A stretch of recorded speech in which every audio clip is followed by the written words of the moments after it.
First, give a lot of credit to Charlotte. I got very impressed with Will and his staff and his team. Very exciting team. I've been watching them for a couple of years, and ironically, obviously, when I got this job, to see them come up on our schedule was going to be a tremendous challenge.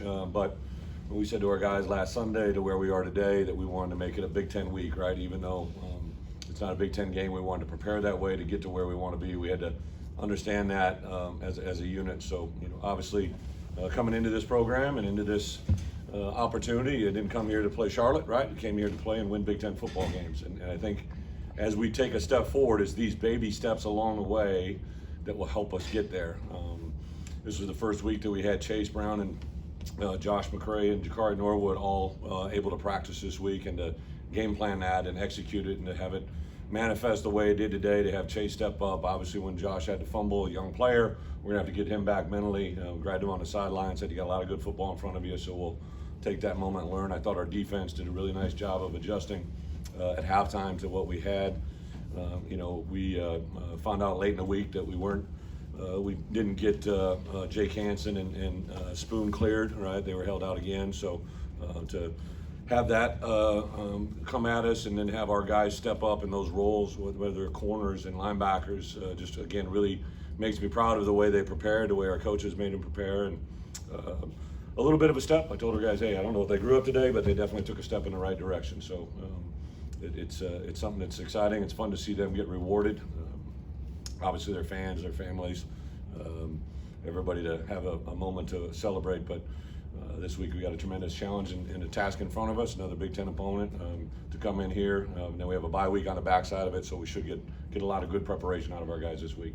Bret, that's the fourth most rushing yards in one game for an Illini. You've had a lot of great backs. What makes Chase so difficult for defense? I was talking with Josh early in the week, that I was excited because this week I knew he got cleared early in the week. So we went full-fledged game plan, and to have him and Josh and Jakari and even Reggie in that mix, like to have a full week of preparation. You see Chase and his abilities and his skill set, but I think he also has the ability to take the home run hit like you saw, like there wasn't anybody catching him.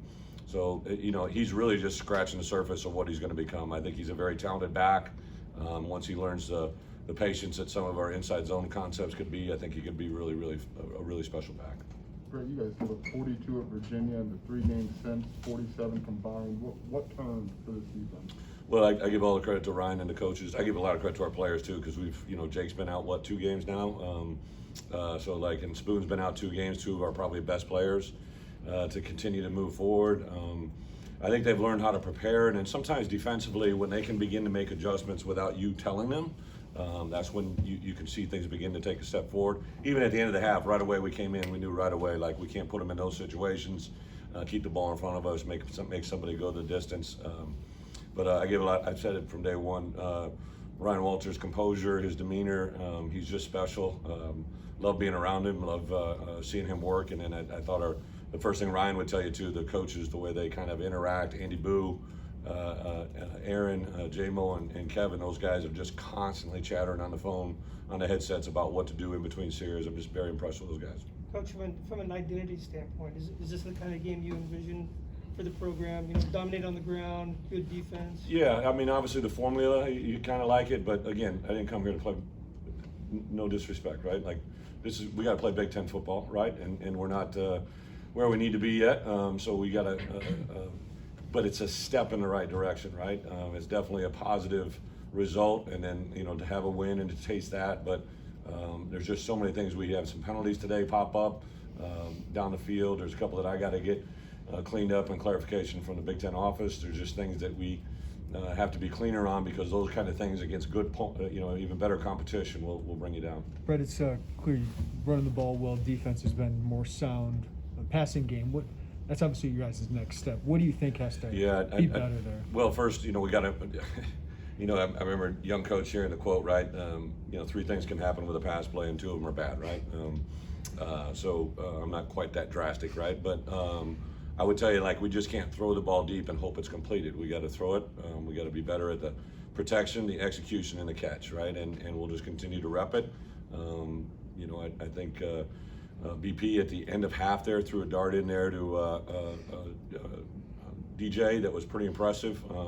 So I know it's weird, right? He's a 6-year senior, but because of his transfer and now the coaching stage, you see this kid continue to get a little bit better. We're not anywhere where we need to be, but I think this was a day that he could say was a step forward, because some of the stuff, I think he missed a couple throws that he'd be the first to tell you why.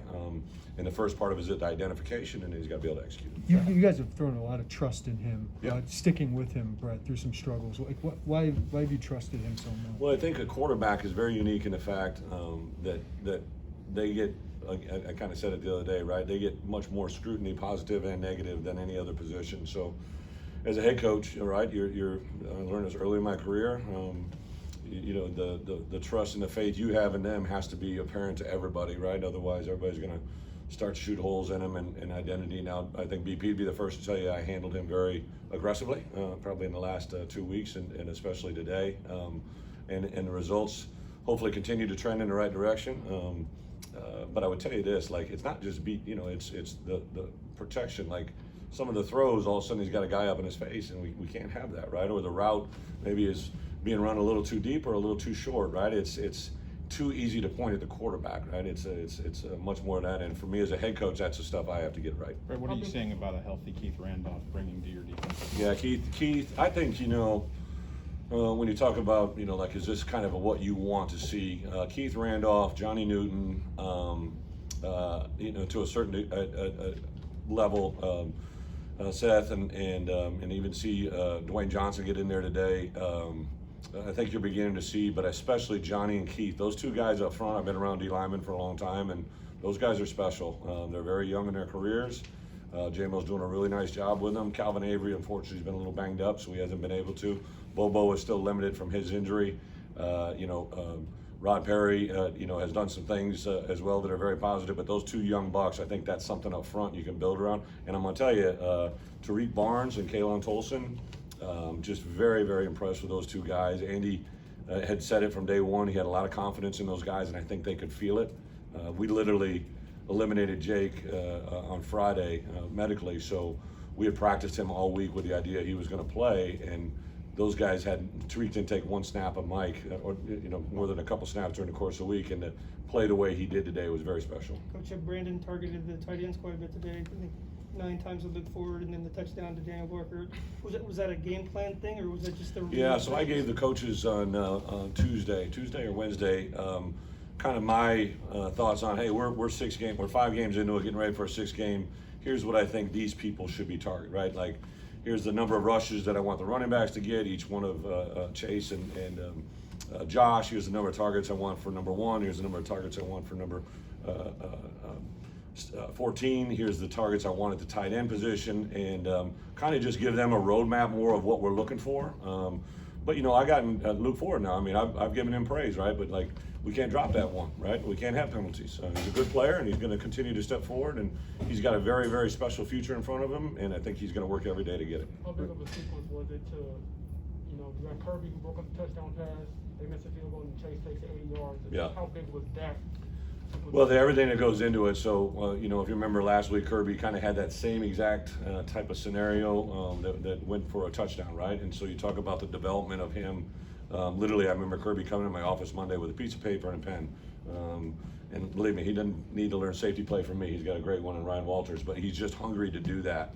And then obviously the execution on the field goal, we had pressure in on that field goal kicker all day, and I think that's kind of what he felt. And then that touchdown run was an adjustment by the coaches to a formation that they identified during the course of the game. They went through it during the sideline preparation. I heard Tony guiding that conversation with Ben and Bart. I know we talked about going over it specifically on the sidelines, and we thought it'd be a big hit. I don't know if they thought it was going to go for that distance, but then I think you really saw the skill set of what Chase Brown has. Like, there was a couple guys that had their angle on him, and he can definitely run. Keith Randolph after the game is dancing on the sideline. Obviously has the interception. That's big for him, and you talk a lot about his energy. What's it mean to you to see a guy just have so much fun when he's playing well? Again, Keith is a guy from day one when I got here. He's kind of a quiet demeanor, but he's sneaky fun. Like, I remember I was kind of pissy the other day during practice. He came by and slapped me on the backside and just kind of looked at me, like he knew I needed it. And I think that's the fun part about my job, is I'm just getting to know these guys, their demeanors, their personalities. I feel awful when I walk through the parent section there and I don't know any of those parents, you know, I don't know them by their face, and we'll get there, right? But like, that's part of college football. I mean, when Josh gave me the opportunity to come back here, the part that attracted me to college football was the development of relationships. And like I said, Keith Randolph and Johnny Newton, those guys I think are something that we can really build on. Brett, up front, 4th and 2. obviously you got to have some success up front on the offensive line. What has Julian or Pearl's impact been up there the last couple of weeks? He's a work in progress. Very excited about Julian.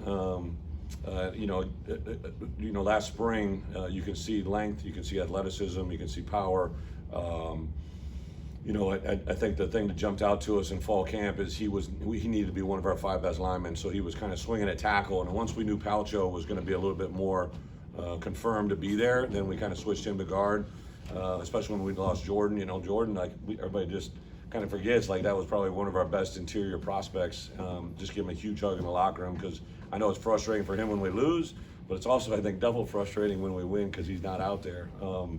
So again, we're going to continue to evolve and move, but I think Julian, as far as for me, as an intangible with offensive line, he has a lot of check-the-box traits. Brett, you 4th talked and 2, about being, Coach, was that just a situation where you felt you needed to get a touchdown on that drive? I think it was a couple times on 4th down, didn't we? Which one? The one in, it was in the red zone. Well, you guys are always good when we don't do them. You gotta be telling me which one to do. I think that anytime you go for it on 4th down, you do it with the expectation that you probably have an 80 to 90% chance of getting it. And in both of those situations, I just basically said how we feel about the call, what are we thinking, and then even the last one at the end of the game, I know that the first thought was probably a run, and TP's like, hey, Brett, I'd like to go, and he named a play, and he said, I'd like to do this, and I said, giddy up, rodeo, and obviously it sealed the game, right? So for me as a head coach, I deserve all of it, right? I deserve the pressure, I deserve all the questions, because that's what I'm here to do. What I told our coaches is, you just do what you do, right? I have faith in you and trust in you, and I thought they responded very well. But again, like I told our locker room, like set them down, right? You beat Charlotte, right? Like we're talking about winning Big Ten games here, so enjoy the moment. Hug your mom, dad, and whoever else you're hanging around. But let's get our minds right tomorrow for practice. Coach, I know you love the phrase 1-0, but does this win, snapping this losing streak, kind of reset things for you and the team and mindset-wise? Absolutely not. Again, it's a non-conference, non-Power 5 win that I will gladly take, and I'm excited for it. But if we're satisfied with today's opportunity, then we're not in the right place. So we'll continue to move forward. A lot of positives. We'll build on it. Hopefully, good things come. Daniel also had a record performance today, moving 10 touchdowns, most in program history for a tight end. What makes him special? I mean, the pass might not have been good, but he just snatches in. Yeah, DJ, you talked to DJ, right? Yeah, DJ's a very athletic, long, catches the ball, plays a little bit of attitude. He's fun. I think he definitely has a role. So he'd been a little dinged up as well. Like even last week, with those 3 plays, like he got cleared, but we haven't been able to rep him. And DJ's a guy that needs reps. So to have him and Luke in the game plan, and I think they saw today we want to go to him. So now their challenge is how you're going to respond, right? So I'm excited to see where they go. you said something Just a about couple more questions. Brandon would be the first to tell you you've been a little more aggressive with him the last 2 weeks. What does that look like for those of us who just see it on Saturday? What does it look like for me to be aggressive? Yeah, like when you say that, what do you mean by that? I would say, anybody that's in a leadership position, and how you choose to motivate people depends on the person, right? Like, I remember early on in my playing career, like I always felt that coaches played favorites, right? Or they catered to certain guys. Maybe they recruited because I was a walk-on. But what I quickly realized that coaches play the players that give them the best chance to win, and that's what I kind of say to our players all the time. I think as a quarterback, you're always conscientious about saying things that may make them, have adverse reactions. And I was very clear about BP about where we are, what we're doing, and what I think he can be capable of doing, and that's all I challenged him to do. I thought also Tony got aggressive with him on his calls and the things he put in his hands. Gave him those shots down the field last week and this week. To see his big smile, and again, you guys have been around him. I mean, he's got obviously strengths, but he's things he has to work on, and hopefully he's kind of continue to take a step in the right direction. Last question. Yeah. Brett, I look at Chase, I look at DJ, and I look at Keith Randolph, 3 guys that you basically didn't have last week. Is there anything to be said for this roster getting a little bit healthy and being more competitive? It's a great point. It's the Big Ten, though, right? I mean, guys are going to get injured. We got an incredible medical staff. They do a great job of trying to get our guys back out there. Even like, I think somebody asked about IG. IG got cleared to go back in. We just never went back out on the field. So I think Seth is a wait to see. Like, I don't get the full medical, but like, we're all going in the same direction, right? Like, it's the Big Ten, though. Like, people are going to get banged up. You're going to have to play hurt. But if they're, in a position that they can't medically play, I get it. That's understandable. Not doctored, but I think our guys have learned, right, to get out there and play when they're in a little bit of, maybe everything doesn't feel right. And it's a good step in the right direction. But I have told our guys, like, I remember early on in fall camp, I said, hey, the starters are in this room. If we polled them, probably 90% of them get their first start because the guy in front of them got hurt, right? And it's just how it happened. In the first game, lo and behold, one of the greatest things that happened to us in the Nebraska game was BP got hurt. Like, think about that, right? Because it gave the spotlight to Art and what he did with it. And unfortunately, over these last 4 weeks when we haven't been able to do things the right way, I kept referencing, like, somebody's going to get called upon. Today, I said it last night. I said it this morning in the hotel.